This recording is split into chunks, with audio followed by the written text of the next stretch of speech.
Are you one of those people who avoid confrontations? Let's talk.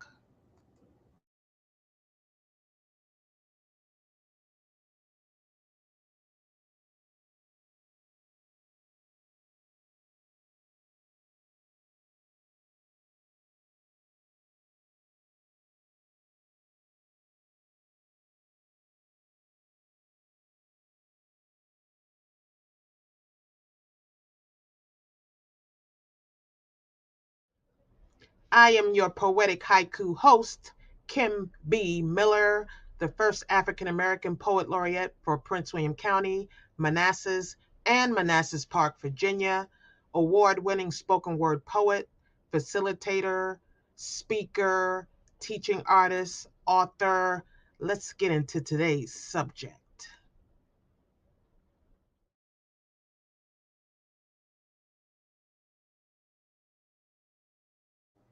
Hi, welcome, welcome. Running a bit late today, computer issues, but we are here. Thank goodness.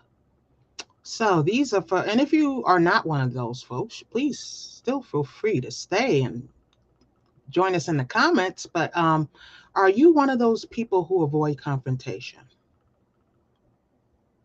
And if you are, let's dig down a little bit. And just so you know, this was a subject that was suggested by one of the listeners who asked me to cover this. So I do that if there's something that you feel that you'd like me to talk about. You never know where I'll go with it though, but feel free to let me know that as well. So, anyway, back to the subject. So, you feel that you're not one of those people who like confrontation. First of all, those of us who don't mind it don't like it. There are some people who love it and, just live for the fact that they can argue with somebody. But in general, most people just don't like it, but they have a process to which they deal with it. So, just to put that out. Anyway, for those of you who don't like it at all, I'm going to ask you a few questions for you to think about for you because only you can answer it anyway. So, you know how that works, self reflection, etc. Are you afraid of confrontation or are you afraid of saying no because you don't say no too much of anything? Question one. Question two. Are you afraid of hurting someone's feelings? Question three. Is it really about the confrontation or is it about standing up to someone that you like? And all those questions, they may not all be yeses, they may all be nos, but a lot of that is going to lead you to your information. Is this really about the confrontation itself or is this something about you? Because even if you avoid confrontation and you're the person who I'm just not going to be the one and I'm just not going to be doing all that, doesn't mean you're not getting confronted. It's just that you are not answering the call. What do I mean by not answering the call? Once people realize, because as we've learned through great poets, you teach people how to treat you. Once you've taught someone that you are a person who avoids confrontation, they may use that as a tool to work against you, to walk over you, because they know they can say or do whatever they want because you're going to avoid confronting them. And that brings up a whole nother series of problems. I'm not that. Don't. I'm just telling you what the result of that sort of thinking is. Does that mean you have to be all in your face and you don't know who you're dealing with? I ain't the one, the two, the three. I'm not talking about any of that. I'm talking about you need to find a way to speak your piece, whatever way you feel comfortable doing it. And maybe you'll have to practice it, and maybe you'll have to come up with simple snippets of things that make you feel comfortable. But not standing up for yourself or someone else that you know is in a bad situation is really not the best way to handle it in all situations. Sometimes it's just better just to let it go. Absolutely. But if every time something comes up you let it go, ask yourself, are you afraid of confrontations?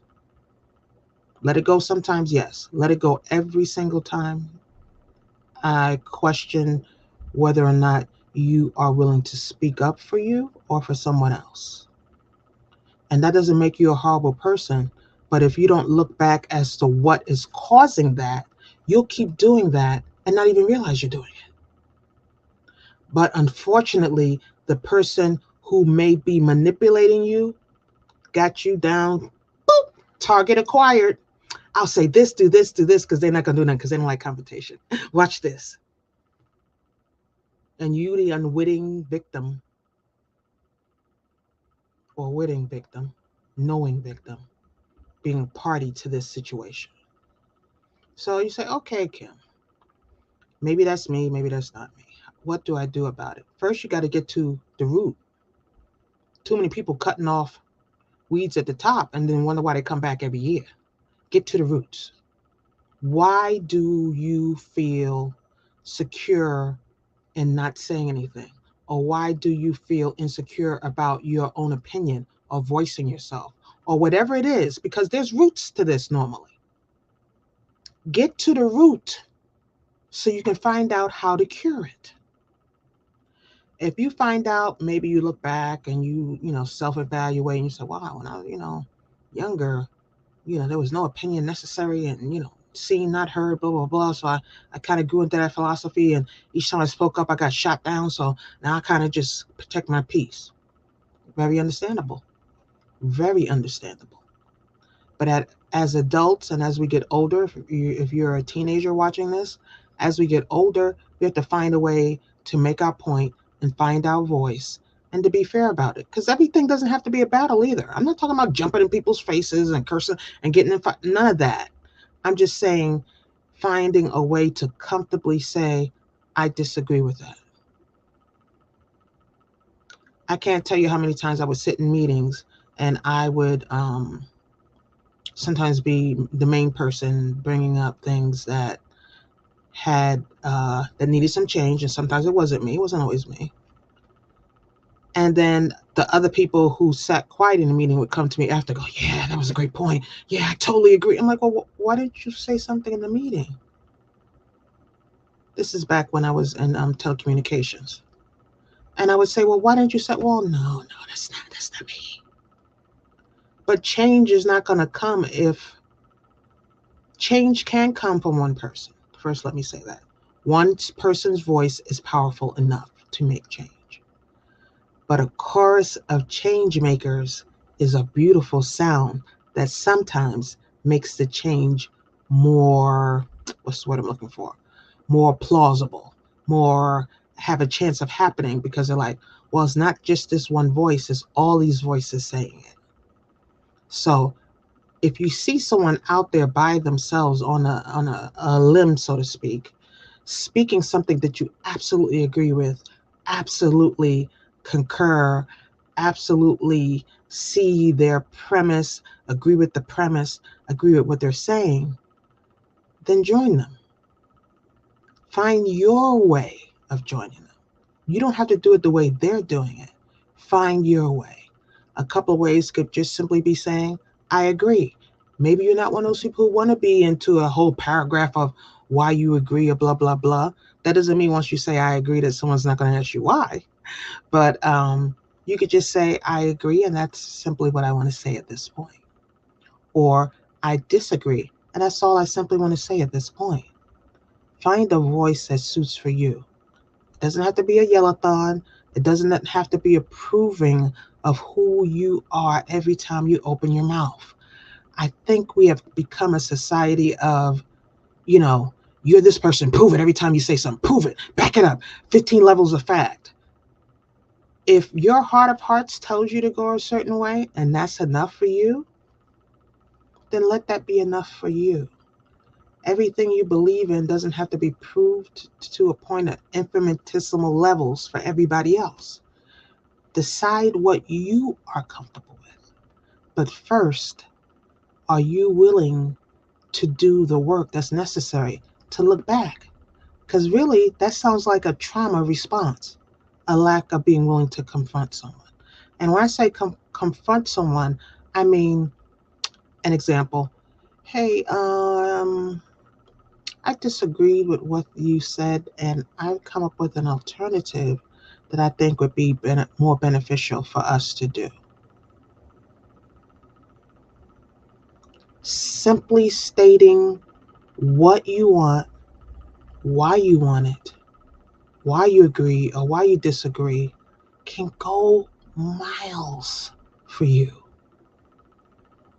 But someone else can't cover you the way you cover you. So when you find a way to explain how you feel and own it, it doesn't have to be loud, it doesn't have to be boisterous, it doesn't have to be conceited, it doesn't have to be arrogant.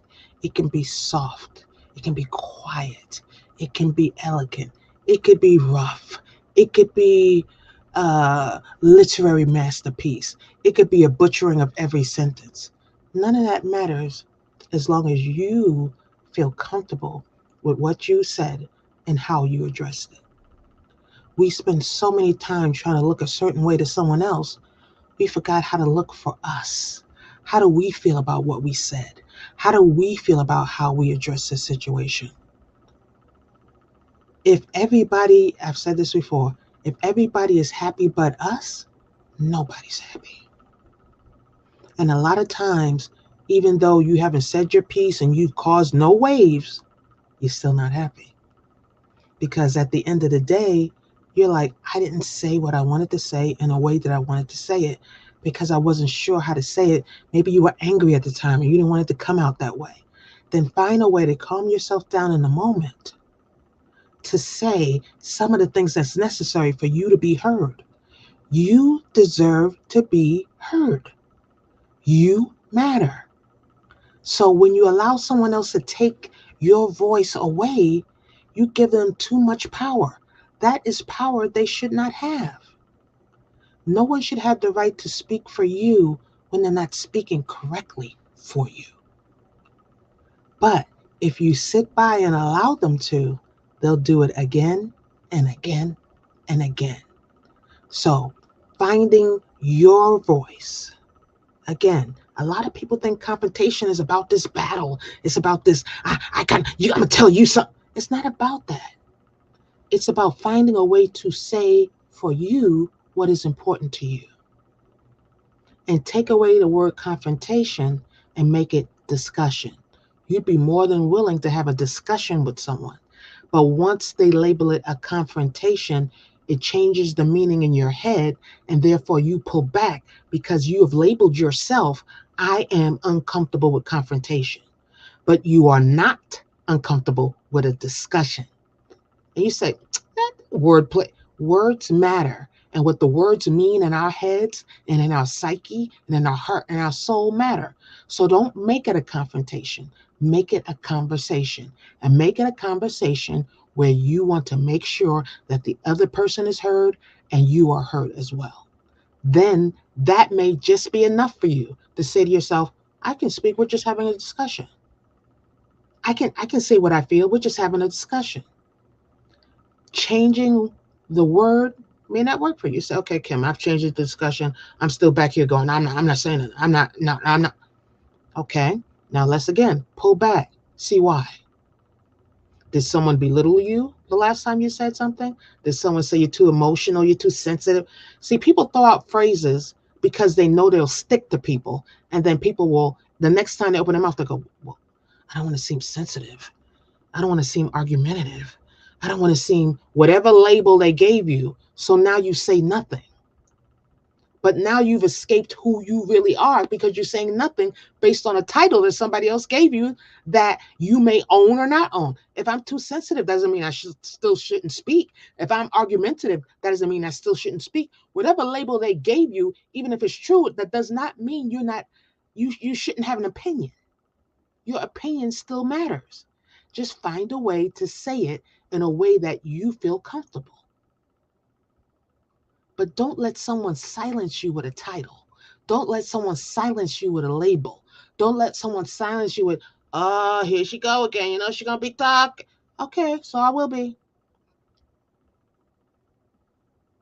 Find you in the midst of the labels, and then you'll be able to speak for you. Confrontation is a discussion on things that are important. If confrontation scares you, make it a discussion. If a discussion scares you, make it this is a list of me hearing my voice out loud.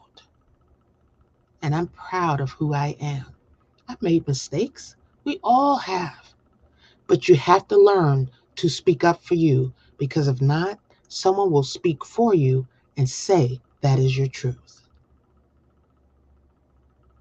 And I've seen too many people being miserable saying, I wish I had said something. I shouldn't have sat there. I can't believe I didn't.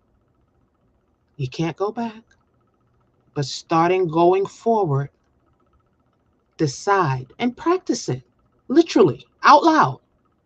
I'd rather not get into that discussion, but I'd really like to address this. So you can redirect those conversations that get taken from you and say, oh, you're talking about this. I would really like to redirect the conversation to this. This is what I would like to say. And then say your piece. You always have something to let them say their piece. I can appreciate the fact that it sounds that way to you, but I don't always do that. So I'd like to redirect the conversation to this point here. Redirecting the conversation to what your point is will help you express what you're trying to say. Don't let someone hijack every conversation you have with the points they are trying to make because those points are not relevant. They're not relevant to the conversation. So don't let them steal your joy.